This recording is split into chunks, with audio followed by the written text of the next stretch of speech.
नमस्कार दोस्तों, आप देख रहे हैं जनता की नजर। कोपरगांव के वार्ड 12 और 13 में राष्ट्रवादी कांग्रेस की कॉर्नर मीटिंग में क्या हुआ, विधायक आशुतोष काले ने शहर की पानी की समस्या का हल कैसे निकाला, नगराध्यक्ष पद के उम्मीदवार काका कोयटे ने अपने सामाजिक कार्यों और विकास के वादों से कैसे विरोधियों को ललकारा। पूरी चुनावी खबर और उम्मीदवारों का पक्ष जानने के लिए ये वीडियो जरूर देखें। कोपरगांव के वार्ड नंबर 12 और 13 में राष्ट्रवादी कांग्रेस पार्टी की जानिब से एक अहम कॉर्नर सभा का इंतजाम किया गया। इस कॉर्नर सभा में नगर सेवक पद के उम्मीदवार आंग्रे विजय मीनानाथ और महमूद सैयद और वार्ड 12 के उम्मीदवार शिवाजी खांडेकर और शेख हिना के लिए जोरदार प्रचार किया गया। इस सभा को खिताब करते हुए विधायक आशुतोष काले ने कहा कि मैंने कोपरगांव के लिए पानी का मसला हल कर दिया है। उन्होंने जोर देकर यह कहा कि अब जो तालाब का काम चल रहा है उसके मुकम्मल होने के बाद पानी जो अब 3-4 दिन में एक बार आता है वो रोजाना मिलेगा और आपके 8 दिन का पानी जमा करने की जो आदत है वो तभी टूटेगी।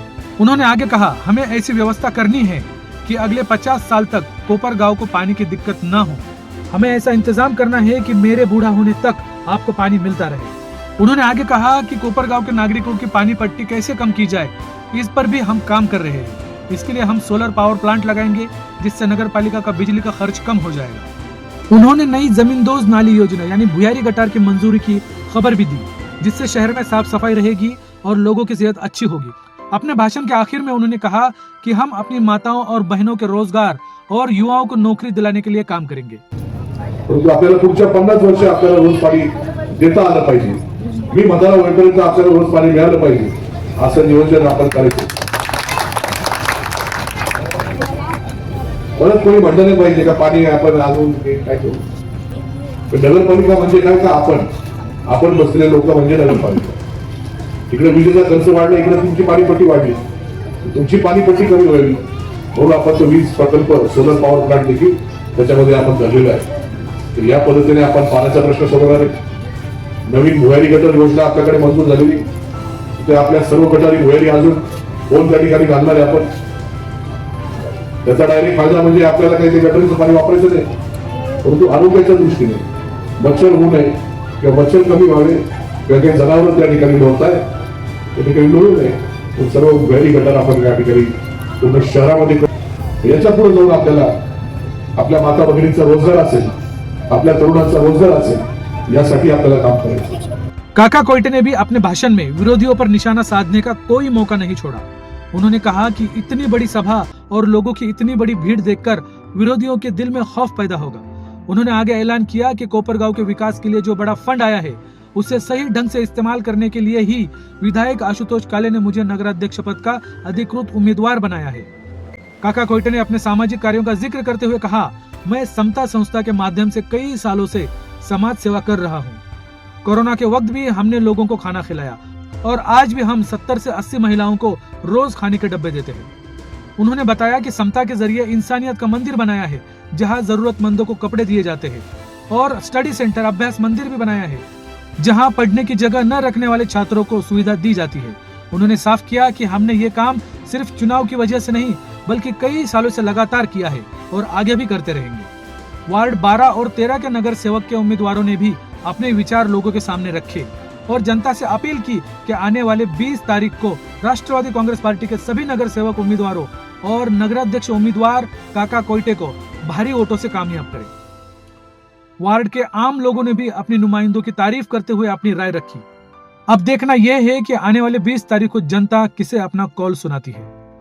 जो काही निधी या कोपरगाव शहराकरता आलेला आहे तो पुढच्या 4 वर्षामध्ये प्रचंड प्रमाणामध्ये येणार आहे आणि तो निधी आणल्यानंतर त्याचं योग्य नियोजन करण्यासाठी आशुतोष दादांनी मला नगराध्यक्ष पदाकरता उभं केलेलं आहे। त्याचप्रमाणे हे तुमच्या प्रभागाचे नगरसेवक जे आहेत, महमूद भाई असतील, शिवाजी खांडेकर असतील, इतके चांगले नगरसेवक तुम्हाला मिळालेले आहेत। मला तुमच्या सगळ्यांचा खरंतर हेवा वाटतो। महमूद भाई, तुम्ही आणि शिवाजीराव, तुम्ही जरा उठून सगळ्यांना नमस्कार करा, सगळ्यांना टाळ्या वाजवून त्यांचं अभिनंदन करा। तुम्ही पण उठा। विरोधकांनी खरंतर उद्या तुमच्या समोर येण्याची हिंमत सुद्धा करू नये। विरोधकांनी निवडणुकीतून पळ काढावा। ही निवडणूक जनतेने हातात घेतलेली आहे, ही निवडणूक जनतेने हातात घेतलेली आहे आणि विरोधक या प्रत्येक कामामध्ये खोडा घालायचं काम करतायत। उत्तरांची बाहेर माझी वाट पाहत बसली आहे। मला वाटतं महमूद भाई प्रचाराकरता महिला बोलावल्या, त्या महिला म्हटले आम्ही प्रचाराकरता ते येणारच आहोत, तर तुम्हाला आशीर्वाद देण्याकरता आम्ही इथं आलोय. म्हणलं कशाकरता आशीर्वाद? गेल्या 7-8 वर्ष झाले तुम्ही आम्हाला जेव खाऊ घालताय. माझ्या समता बँकेच्या माध्यमातून या प्रभागातल्या 70 ते 80 महिलांना रोज जेवणाचे डबे येतात. रोज गरम गरम जेवण येतं, खालच्या डब्यात घेऊन जातो. 7-8 वर्षापासून चालू आहे. हे कमी निवडणुकीकरता केलं नव्हतं. कोरोनाच्या काळामध्ये 3.5 महिने रोज 1000 लोकांना मी डबे वाटत होतो. मी एक माणुसकीचं मंदिर बांधलेलं आहे. कोणाला गोरगरिबाला कपडे लागत असतील ते कपडे ते त्या ठिकाणाहून घेऊन जातात. मी एक अभ्यास मंदिर बांधलेलं आहे, स्टडी पॉइंट. ज्यांना पोराबाळांना घरामध्ये अभ्यास करायला जागा नाही त्यांना अभ्यासाची सोय मी करून दिलेली आहे. 260 मुलं मुली त्या ठिकाणी शिक्षण घेत आहेत. अशा अनेक उपक्रम मी समता पत संस्थेच्या माध्यमातून गेले 7 ते 8 वर्ष नव्हे, गेले 20 ते 25 वर्ष चालू ठेवलेले आहे. कोणी आजारी माणूस आला त्याला व्हीलचेअर लागत असेल, त्याला बेड लागत असेल, ते सुद्धा आम्ही मोफत उपलब्ध करून देतो. अशा प्रकारचे जे कामं मी जनतेसमोर मांडले त्याच्यावर त्यांना वाटायला लागलं की आता आपला विरोध, आपला पराभव अटळ आहे. त्याच्यामुळे त्यांनी समता बँकेवर आरोप करायला सुरुवात केली. ते माझ्या सगळे होते. पाण्यासाठी त्यांनी इतक्या लढा मारला. प्रत्येक गल्ली त्यांनी बसवलं, प्रत्येक गल्ली ना गल्ली सगळ्या गोष्टी केल्या आणि भरपूर कामं असे घरी केले. आम्ही भरपूर कामं केले. परत एकदा आम्ही डबल अजित भाई असेल, मी असेल, भैरव अक्षय असेल, मी 13 मध्ये उभा आहे, भैरव 12 मध्ये आहे, अजित भाई 13 मध्ये, अक्षय आंग्रे 12 मध्ये आहे. म्हणून मला जनतेला एकच सांगणं आहे, दादांनी इतके मोठे कामं केले. अश्वथ दादा हा एकटा माणूस आहे, त्यांच्याकडे काय 10-5 भाऊ नाही का, ते दादू सुधाराचं कुटुंब नाही, ते दोघं नवरा बायको आहे आणि तुम्ही जनता आहे. अशा माणसाला हे लोक इतका त्रास देतात. काय गोष्टी सांगायला पाहिजे तुम्हाला. दादांनी आपला सगळ्यात महत्वाचा विषय असा आहे का दादाने आपला पाण्याचा विषय संपवला. कोपरगावला तुम्हाला माहिती आहे, मला माहिती आहे, 10 दिवस 15 दिवस 17 दिवस पाणी झालं. आपल्याला येतात टाकली होती लक्ष्मीनगरची. दादाने आपला घोडवडल्यापाशी 2 टाक्या उभ्या केल्या. 2 टाक्या उभ्या केल्यानंतर आपलं दत्तनगर असेल, गांधीनगर असेल, महादेवनगर असेल, 105 असेल, हनुमाननगर असेल, सगळ्या भागात बिगर मोठीचं पाणी येतं. सांगा एवढे कामं करून एवढे मुद्दे काय? यांच्याकडे मुद्दे काहीच नाहीये. फक्त यांना काहीतरी सांगायचं, हे या गोष्टी करायच्या, त्या गोष्टी होणार नाही. म्हणून तुम्हाला सगळ्यांची विनंती आहे, येत्या 20 तारखेला घड्याळ ह्या चिन्हावरच बटन दाबून आपल्या भागातून हे 4 असेल तिकडे 2 सगळ्या गांधीनगर जो एवढा मोठा भाग आहे 105 पासून सगळे घड्याळ आले पाहिजे. हे परत कमल तुला दिसत नाही पाहिजे, उतारा नाही. म्हणून आपलं एकच म्हणणं आहे तर आपण आपली सत्ता जर नगरपालिकेत आली आणि काका जर निवडून आले, आपण हा प्रस्ताव डायरेक्ट तिकडे याच्यात मुंबईला पाठवू आणि आपल्यासाठी प्रत्येक गरीबाला घरकुल हे भेटलं पाहिजे. म्हणून मी साहेबांना विनंती करतो, आमदार साहेबांचे हात बळकट करायचे आपल्याला. आमदार साहेबांचे हात बळकट जर झाले तर आपलं काम करतोय. अध्यक्ष जर आपल्या निवडून आला तर आपलं काम करतोय. म्हणून तुला प्रत्येकाची विनंती आहे, एक हात दिवस राहिले, काही भूलतापा येतील, काही म्हणतील त्याकडे पडू नका आणि आपलं जिथं जिथं घड्याळ दिसल 3 ठिकाणी घड्याळ लावायचे. पुढे तिकडे असतो तिकडे सगळीकडे घड्याळ पाहिजे, बाकी काही पाहिजे नाही. एवढं मोठं माझं संपवतो. जय हिंद जवाहर. त्याची सभा भाषण जर लागले असेल, पिण्याचं पाणी आणि एक अतिक्रमण, फक्त तुम्हाला आम्हाला धुळत ठेवायचं, नादी लावायचं. पाण्याचा प्रश्न कुणी सोडवलेला नाही. आपले नगराध्यक्ष होणार नाही. नगराध्यक्ष काका कोयटे आजच्या सभेच्या निमित्ताने मी सांगतो, काका कोयटे जास्त मात्र निवडून येणार आहे.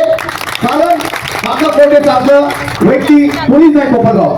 कारण काकांचे कामं अनेक आहेत या भागामध्ये. आम्हाला एकच गोष्टीचा त्रास जास्त आहे. आता हे समोर पाहिजे तुम्ही, या पद्धतीने कोपरगाव शहरातच नव्हे, गांधीनगर मध्ये सगळ्यात जास्त जनावर कुत्रे असतील, गाढवा असतील, हे असे सांड असतील, खूप धोकादायक आहे. 5-6 ऍक्सिडेंट झालेले आहे. 2-4 लोकांचे हातपाय तोडले, काहींचे परगड्या तुटल्या. याचा देखील आपल्याला बंदोबस्त करावा लागेल. गंगुलेताईंनी देखील भरपूर आम्हाला सहकार्य केलं. गंगुलेताईंचे काम या वाड्यात भरपूर कामं झालेले, आम्ही जोडूनच फिरायचो कायम. मी हे विचार कधीच केला नाही का गंगुलेताई राष्ट्रवादीचे आहे आणि मी अपक्ष आहे. मात्र त्या कामामध्ये ते मी अतिक्रमण काढायचं सांगितलं. नगरपालिकेसमोर उपोषणाला बसलो 15 ऑगस्टला. त्या तिथं नगरपालिकेने लेखी दिली मला का आम्ही 26 जानेवारी झाल्याबरोबर ते काढू. त्यांनी काय अतिक्रमण काढलं नाही. म्हणजे ह्या महाशयने 5-7 लोक युवक त्यांचे माथे फिरून माझ्याबद्दल अपप्रचार केलं. ते महमूद सय्यद तिथं मदरसा बांधल, मस्जिद बांधल. मला सांगा, मस्जिद मदरसा असं बांधायची ती जागा आहे का? इतकं घाणेरडं राजकारण. तुमच्यात हिंमत असेल ना, सोशल कामावर बोला, सामाजिक कामावर बोला. मी ज्या या परिसरात काम केले, मी आज चॅलेंज करून सांगतो आणि माझ्याकडून मी बक्षीस देईल. माझ्या वार्डात काम दाखवा आणि बक्षीस मिळवा. कोणी बोलला नाही, मी बोलतो तुम्हाला. 3 रस्ते राहिलेले फक्त ते आमदार निधीचे आहे. हा एक रस्ता आहे जे दादांनी पहिले 31 लाख रुपये दिले. निम्म राहिलं काम ते दादाच करणार. एक गांधी पुतळ्याजवळचं एक रस्ता आहे आणि एक आपल्या समोसे घर एकाची वाडीच्या समोर जाऊ. हे 3 रस्ते राहिलेले आहे आणि दादा ते आता म्हणजे इलेक्शन झाल्यावरती पूर्ण करणारच आहे. माझी एक विनंती आहे, आपल्या समोर अनेक लोक येतील, तुमचे पाहुणे होऊन येतील, तुमचे भाऊ होऊन येतील, तुमचे जातीचे होऊन येतील, समाजाचे होऊन येतील, माझा आत्या भाऊ, माझा मावस भाऊ, माझं असं पाहुणे रावळे सगळे निघतील, जात धर्म सगळे निघेल. मात्र एक माझी विनंती आहे तुम्हाला, ज्यावेळेस तुम्ही मतदान करायला जाल ते डोक्यात ठेवा का हा तुमचा भाऊ, तुमचा बंधू. ज्या पद्धतीने मी आजपर्यंत काम केले, मला 5 वर्षाचा नजर सोडतो, 5 वर्ष संपले तरी देखील मी काम केलं. आज 10 वर्ष झालेले आहे. मी प्रत्येक कल्याणमध्ये जातोय तर लोक म्हणतात भाऊ तुझा प्रचार ऑलरेडी 5 वर्ष जास्त झालेले. मी कधी कोणाला असा उद्योग सारखा बोललो नाही, कधी असं म्हणतो नाही की मी नगरसेवक राहिलो नाही. आता मी प्रत्येकाच्या दारात जातो. रहिवासी दाखले तर आता अजित भाई सांगितलं, रहिवासी दाखले सुद्धा मी घरपोच करतो. माझ्या भाषाचं मेडिकल आहे, महिलांना देखील माहिती आहे, पुरुषांना माहिती आहे. समोर ममता मेडिकल आहे, त्या मेडिकल मध्ये माझे भूक वगैरे तिथे पडेल राहतात. कोणी आलं तर त्याला रहिवासी दाखला. लाईट बंद आहे, काका पाणी गेलेले, पाणी नाही आलं, लाईट नाही आहे, दिवसभर फोन चालतात, डुकर मेलं, कुत्रं मेलं. मी कधीही कोणाला उलटून बोलत नाही. माझी विनंती एक आहे, ज्या पद्धतीने आम्ही कामं केले, मी जे काही काम केले असेल, आमच्या गंगूला काही कामं केले असेल, त्याची एक सावधगिरीची थाप म्हणून, तुमच्याकडून एक सावधगिरीची पावती म्हणून हात जोडून विनंती आहे, आपल्याला येत्या 20 तारखेला मतदान करताना सर्वांनी एकच विचार करायचं किंवा आपल्याला मतदान करताना तिन्ही बटन घड्याळाला लावायचे. 12 नंबर असो किंवा 13 नंबर असो. कोपरगाव शहरातील काही पाहुणे असतील, काही आपले मित्र कंपनी असेल, जे कोणी आपले पाहुणे रावळे असतील, त्यांना देखील तुम्ही हे सांगा, स्वच्छ कारभार, सुंदर कारभार करायचा असेल आणि विशेष कोपरगावची दहशत संपवायची असेल, इतके दादा झालेले कोपरगावात विचारू नका. 2 नंबर धंदे असतील, तुम्हाला सांगतो व्याजाचा धंदा असेल, इतके वाळूचे धंदे लय दादागिरी चालू झालेली आहे. तर काकांना या मीटिंगच्या माध्यमातून मी हे सांगू इच्छितो का तुम्ही यावर देखील लक्ष ठेवा. आमच्या मुली जेव्हा शाळेत जातात, कॉलेजला जातात, लहान लहान मुली कॉलेजला शाळेला जातात, तर त्यावेळेस काकासाहेब तुम्हाला मी सांगतो, अक्षरशः आई बाप दिवसभर विचार करतात का माझी मुलगी परत कधी येईल. मुलगी जेव्हा कॉलेजला जाते तर आईचं जीव दिवसभर याच्यात लागलं राहतं, मन लागलं राहतं, मग कधी येतील. इतके वाईट दिवस झाले गांधीनगर मध्ये, तर जास्त पोझिशन मध्ये आमच्या या परिसरात इतकी दहशत, इतकी दादागिरी झालेली आहे. तर माझी तुम्हाला एक विनंती आहे, त्याकडे पण लक्ष द्या. आणि दुसरं, मतदान करायला जाताना मी जास्त वेळ घेऊन टाकलेली, मतदान करायला ज्यावेळेस जातील तर मी तुम्हाला पुन्हा हात जोडून विनंती करतो का कुणाच्याही बहुवचन मध्ये येऊ नका. हे पैशाचे आम्ही दाखवायला येऊ राहिले, प्रत्येक गल्ल्यात जाऊन राहिले, प्रत्येक घरात जाऊन राहिले, प्रत्येकांच्या दारादारात जाऊन राहिले, जातीपातीचं राजकारण करून राहिले.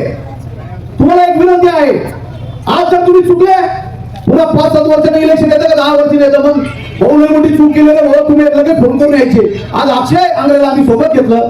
अक्षय आंग्रेची मम्मी आहे विजयताई आंग्रे, एक गृहिणी आहे, काका कोटे जे आहे ते आज म्हणजे महाराष्ट्र सेंट्रल गव्हर्नमेंट मध्ये त्यांचं नाव आहे.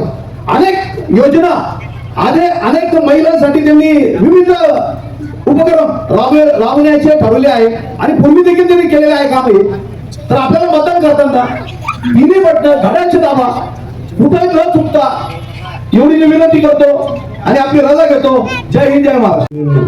मी एवढंच बोलतो, फक्त कोपरगावात 2 अक्षर सांगले जातात, दादा आणि काका. फक्त लक्षात ठेवा, दादा आणि काका यांच्यासाठी तुम्हाला मतदान करायचं आहे. आणि आपले जे वाढचे उमेदवार आहेत, आपले आंग्रे ताई, त्यानंतर महमूद बाबा. आता मला एक 10 वर्षापूर्वी इथे आम्ही राहतो, इथे सर्व गटरी यार अशा मोकळ्या होतात आणि त्या गटरीतून इतकी दुर्गंध वगैरे येत होती ना, तर कोणी तिथे लक्ष देत नव्हतं. त्यानंतर अपक्ष उमेदवार म्हणून निवडून आले आणि आमच्या गंगोली ताई यांनी नगरपालिकेचं बसून आणि त्यांना हे करून का आमचे पहिले कामं झाले पाहिजे असा निधी त्यांनी आणला आणि सर्व इथले सर्व कामं त्यांनी पूर्ण केले. म्हणून त्यांना सुद्धा तुम्ही लक्षात ठेवून 20 तारखेला मतदान करणं फार जरुरीचं आहे. आणि आपल्या भागात स्वच्छता राहिली पाहिजे हे पण लक्षात ठेवा. आणि फक्त आपल्या कोपरगाव शहरात किंवा तालुक्यात हेच नाव चाललं पाहिजे, दादा आणि काका. बस हे 2 शब्द बोलून माझं भाषण. तर 4 वर्षामध्ये रस्त्यांचे कामं, पाण्याचे कामं, शासकीय इमारतींचे कामं हे 4 वर्षामध्ये झालेले. मग त्यांच्याकडे गल्ली ते दिल्ली सत्ता असताना 5 वर्षात त्यांच्याकडून पाण्याचा तलाव झाला नाही, त्यांच्याकडून मुख्य रस्ते झाले नाही. या सर्व गोष्टींचा विचार करून आपल्याला मतदान करायला सामोरे जायचं आहे. म्हणून मित्रांनो, माझी सर्वांना विनंती आहे की येणाऱ्या 20 तारखेला जी काही निवडणूक पार पाडणार आहे, मतदान करणार आहात आपण, ते करत असताना नगराध्यक्ष पदाचे जे उमेदवार आहे काकासाहेब कोयटे, अभ्यासू, संयमी, दीर्घ अनुभवी असं नेतृत्व आपल्याला नगराध्यक्ष पदासाठी लाभलेलं आहे. त्यांना आपल्याला घड्याळाचे चिन्ह समोरील बटन दाबून मतदान करायचं आहे. त्याचप्रमाणे प्रभाग क्रमांक 12 चे नगरसेवक पदाचे उमेदवार आंग्रे विजय मीनानाथ यांना आपल्याला घड्याळासमोरील बटन दाबून मतदान करायचं आहे. त्याचप्रमाणे महमूद मामू यांना आपल्याला मतदान करायचं आहे. त्याचप्रमाणे प्रभाग क्रमांक 13 चे उमेदवार ठाणेकर शिवाजी यांना आपल्याला मतदान करायचं आहे. शेख हिना कौसर यांना आपल्याला मतदान करायचं आहे. मित्रांनो, जाता जाता एकच सांगतो, कोपरगाव शहराची आशीर्वाद दादाच्या माध्यमातून जी काही विकासाची घोडदौड चालू आहे, विकासाची घोडदौड आजच्याच पद्धतीने चालू ठेवण्यासाठी आपण सर्वांनी मतदान करताना ही विकासाची घोडदौडाची चालू ठेवण्यासाठी आपण खालीचा वाटा न उतरता आपल्याला या मतदानामध्ये सिंहाचा वाटा उचलून विकासाची घोडदौड अशीच चालू ठेवावी ही सगळ्यांना विनंती करतो आणि थांबतो. जय हिंद, जय महाराष्ट्र, जय राष्ट्रवादी.